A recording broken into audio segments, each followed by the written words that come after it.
All right. We want to give all praises to Yahweh, Ba'ashem, Yahweh Shai. Double honors to our apostles and elders at Great Millstone, and peace and salutation to the elect of the nation of Israel.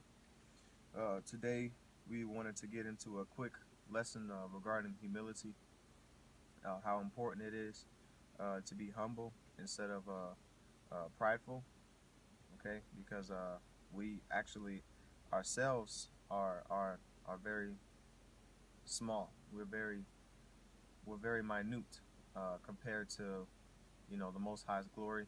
You know, even just in comparison to this earth, we can easily be taken out at any moment, and so it in order for us to function properly, in the body, it's imperative that we stay in the spirit and stay humble and are constantly praying for forgiveness. Um, So we just wanted to get this account here in Isaiah, when Hezekiah, was told that he was going to die, and we're gonna read what he did, and and break it down. So go ahead and start out there. Now, this is Isaiah chapter 38, starting at verse 1.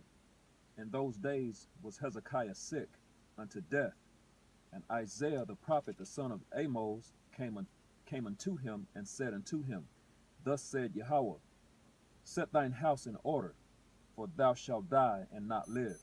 Right. So Hezekiah was told that he was going to die. Okay, by Isaiah the prophet. He was sick. You know, his life here on this earth was pretty much over, and he was going to get back. His spirit was going to get back into the spirit world. And Hezekiah wasn't, he wasn't too fond of that judgment, even though it was righteous, judgment by the Heavenly Father. This is what Hezekiah did. Go ahead and read. Verse 2. Then Hezekiah turned his face toward the wall and prayed unto Yahweh, and said, Remember now, O Yahweh, I beseech thee, how I have walked before thee in truth, and with a perfect heart, and have done that which is good in thy sight. And Hezekiah wept sore. Okay, so he repented for the evil that he did. Okay, he was in a state of absolute submission. Okay, he didn't have anywhere to run and try to run away from his judgment, so to speak. Okay, which you can't do. No one can escape the judgment of the Heavenly Father. And so, when Hezekiah realized that, he didn't get prideful. He didn't say, oh well, I don't care what you say, Lord or prophet. He didn't abhor the word of the Heavenly Father. He humbled down and he prayed unto Yahweh for mercy. And that's what we are to do, to pray for mercy. Okay, and so here we're going to read the result of that. Verse 4. Then came the word of Yahweh to Isaiah, saying, Go and say to Hezekiah, Thus said Yahweh, the power of David, thy father, I have heard thy prayer, I have seen thy tears. Behold, I will add unto thy days 15 years. Right. So, simply because of his humility, and because of his prayer unto the Lord and his faith, that he was gonna hear his prayer, the Lord answered it immediately. I can imagine him, leaving his room, going down the hallway, and the word came right back and said, hey, go turn right back around and tell him, hey, because you sent that prayer, I'm gonna add 15 years onto your life. That's a beautiful thing. Right. Okay, but the reason that was done to Hezekiah is because he was humble. Okay, and that's what the Lord desires. Okay, he desires obedience rather than sacrifice. Okay, you can go ahead and read that, brother. This is Psalms chapter 51, verse 17.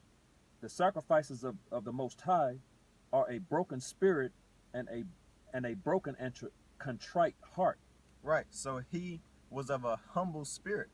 When he came unto the Lord, he wasn't praying unto the Lord in a prideful manner. He was asking for forgiveness. He was asking for mercy. Okay. And that's those are the real sacrifices of Yahweh Hashem Yahweh Shai. He doesn't necessarily sacrifice. He doesn't necessarily get pleasure out of out of the physical sacrifice. It is what you are sacrificing. That's why Yahweh's sacrifice was the ultimate sacrifice. He sacrificed his life.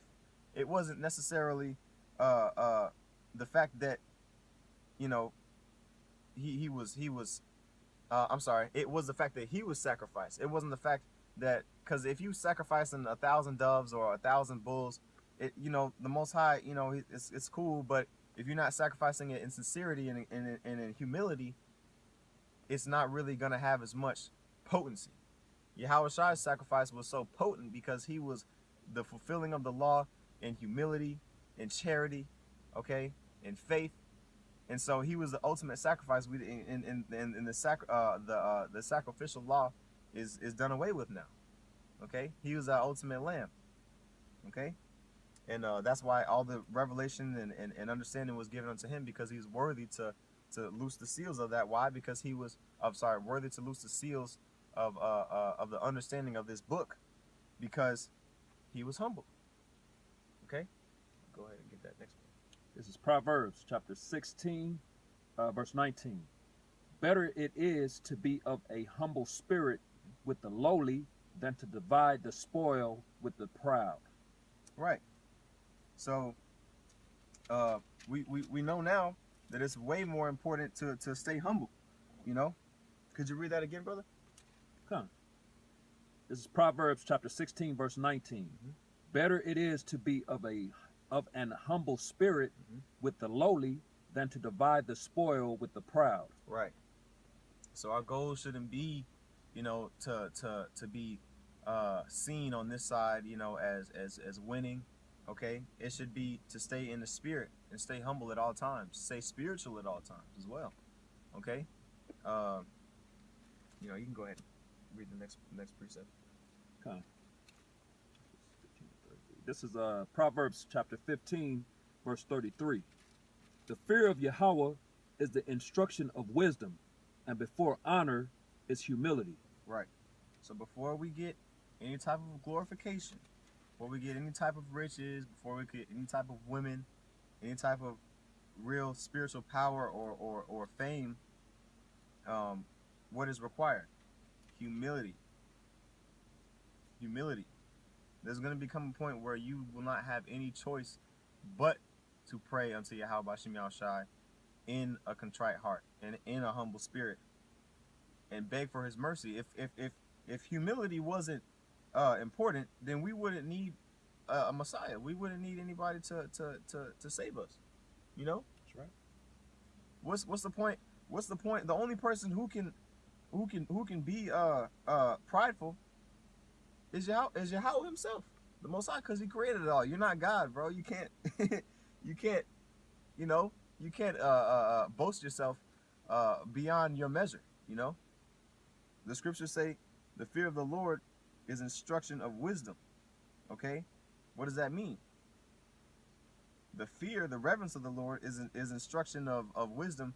Wisdom being the application of that knowledge of being humble. You have to know that you need to be humble in order to receive anything that's worth keeping, anything spiritual, anything that's gonna, things that are going to be inherited in the kingdom of heaven. Okay. Did you have another one, brother? Proverbs 16, 32. Yeah, come on. Go ahead. It's Proverbs chapter 16, verse 32.